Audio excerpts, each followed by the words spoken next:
Yo, what's good, rookies? Welcome back to the Rookie Mycologist.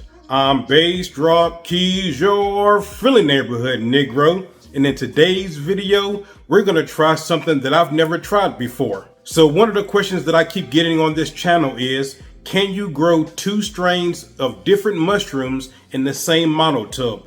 That's something that I don't know. I've never done it before. So in today's video, we're going to start the first process into seeing if we can grow two strains in the same monotub. Also, if you guys want to get the great hat that I'm wearing, the Rookie Upside Down Snapback, I have a bunch of different colors that you can get. Come over to theRookieMycologist.com. I also have shirts, hoodies, and a lot of great new merch coming up shortly.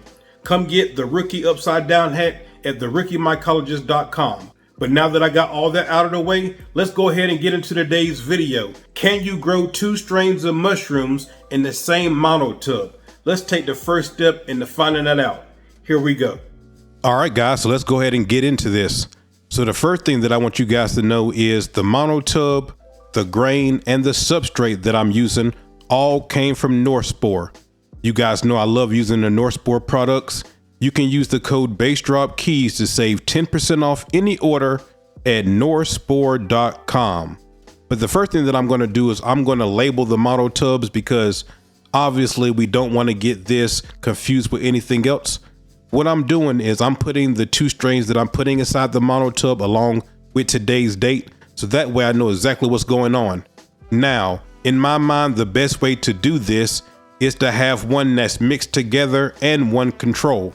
So this is what I mean. For this one that you see right here, this monotub that you're looking at right now, what I'm going to do is I'm going to take the two different strains of grain. Whenever I put them in here, obviously right now what we're doing is spawn to bulk. But what I'm going to do is I'm going to mix the grain together in this one right here. Whenever I spawn to bulk, if this works, maybe we'll get the two different mushrooms growing in between each other, which would be pretty cool. And then in the second one that I'm going to do, I'm actually going to do it half and half. So in this first one, I'm going to mix the grain together from the two different strains to see if we can get some mushrooms growing in between mushrooms, which will be cool. In the second one half of the monotub is going to be one strain and one half is going to be the second strain. We're going to do it like that. Then also what I'm going to do in this video is I'm actually going to spawn to bulk some 12-quart shoe boxes. If you guys been following the channel, then you know that with my Boom Room 2 and with the 6-quart shoe boxes, I've been having great success. I haven't had to deal with the big C word not one time since I moved to Vegas, which is great. And I've been able to grow mushrooms consistently since I moved here, thanks to obviously my hard work, a little bit of luck, but mostly I feel because of the Boom Room 2. So because of that, I'm feeling more confident in growing the mushrooms. So that's why I'm moving up containers. We did the 6-quart shoebox, having success in that. This right here, we're doing two monotubs that you're going to see in this video. Also, I'm stepping up and doing two 12-quart shoe boxes as well. But as far as how I'm doing this, you guys already know how to spawn to bulk. Obviously, I'm taking my 70% iso alcohol and I'm cleaning the inside, outside, and the lid and the scissors and everything that I'm doing, and my hands and the gloves. Clean everything with the 70% iso alcohol. The one thing that I did want to mention on here is, you guys know whenever I use a monotub, you know that I use a liner. Unfortunately, I don't have any liners with me. I do have some coming. They're going to be here in 4 or 5 days, but I did not want to wait in order to do this video. So I did the 6-quart shoe boxes without a liner and it worked out fine. We're going to do, this is going to be my first time actually doing the monotub, the big monotub here without a liner, but it should be fine. And if it's not, we're going to find out together. So what I'm going to do with this first one is I'm showing you the two different strains right here. You guys know that I don't talk about the strain of mushrooms that I'm growing on the YouTube channel, but these are two different strains of mushrooms. You can see that the grain is fully colonized and it's ready to go. So all I'm going to do is I'm going to break it up. Once I get it broken up, I'm going to cut it open with some scissors, put the grain inside of the monotub. I'm going to take some of the Northspore substrate and put it in here as well. Mix it all together. I should mention this as well. The substrate, these are the 5-pound bags. And as far as the grain, these are the 3-pound grain bags.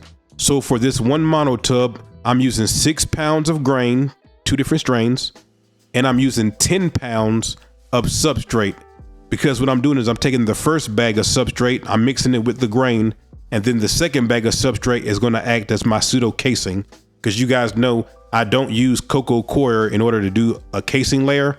Whatever substrate I'm using, I use that as my pseudo casing. Once I do that, I'm going to make sure that the top is flat with my hands. And then this is very important. I found that this really does work. Whenever I'm finished flattening this out for the most part with my hands, on the outer edge, you want to tuck that in with your fingers.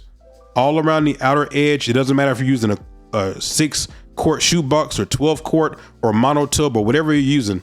If you don't want to have to worry about the side pins, it really helps. Just tuck in the outsides while making it flat, and that really has worked for me. Once I do that, if you think that the fill capacity, the moisture that your substrate is holding is where it needs to be, you don't need to spray or anything. If you think that it needs some moisture, take a Flairosol bottle, give it a couple, swipes with the Flairosol bottle, then put the lid on, and you're ready to go. As far as the second Monotub, like I said, I'm going to do the same exact thing that I did with the first one. The only difference is I'm being very careful and making sure that I keep one strain on one side and the other strain on the other side. Whenever I label it, I do have each strain on the side that it corresponds to. That way there's no confusion whenever they start growing. Hopefully, fingers crossed. But you can see how easy it is to spawn to bulk. Before, I used to be really worried whenever I got to this stage because this is when the big C would happen. But now it's just part of growing mushrooms. We're making it happen, no problem. Now, as far as the 2 12 quart shoe boxes, these are 2 strains that's different than the ones that I just used for the Monotubs. I do want to mention too that for each Monotub, I did use 2 of the same strains. So the Monotubs have 2 of the same strains inside of there. For these 12 quart shoe boxes, these are 2 different strains, completely 2 different strains from the ones that I'm using for the Monotub. But these 2 strains right here, I really wanted to grow for a while. So I'm super happy that they're fully colonized and ready to go. I'm going to spawn the bulk. I'm doing it the same way. The only thing is, obviously, the 12 quart shoe box is smaller than the Monotubs, but we actually do it the same way. But all right, guys, I got the 2 Monotubs done as far as the spawn to bulk. We got the 2 12 quart shoe boxes done as far as the spawn to bulk. Now I put them back in my incubation tent. Look at everything that's in here. As you guys know, my incubation tent is from AC Infinity. They're one of my great sponsors. Use the code BassDropKeys if you want to save 15% on any order at acinfinity.com. For my incubation tent, I use a 4x2 tent from AC Infinity. I'm also using the T6 inline fan. The T4 inline fan will work just fine, but I'm using a T6 inline fan with the controller right here in the front.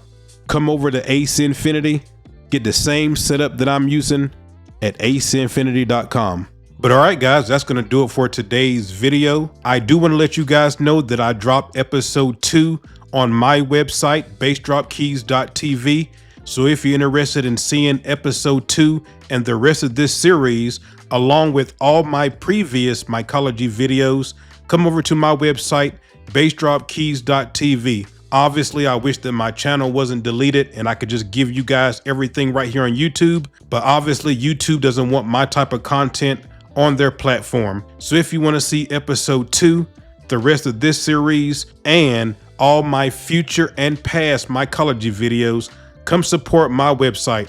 We just hit 30 members. It's been about a week and a half or so. Just hit 30 members. Thanks to everybody who has come and support. I appreciate you. I'm hoping that everybody who's watching this, who said that my videos have helped them in the past, will come support the website. I'm looking forward to seeing all of you guys over there. bassdropkeys.tv. If you want to support me and the channel, come over to therookiemycologist.com. I have great hoodies, shirts, shorts, slides, mugs, and a bunch of other great merch. Come over and get some at therookiemycologist.com. I really appreciate all of you. And until I see you guys the next time, I'm out, guys. Much love.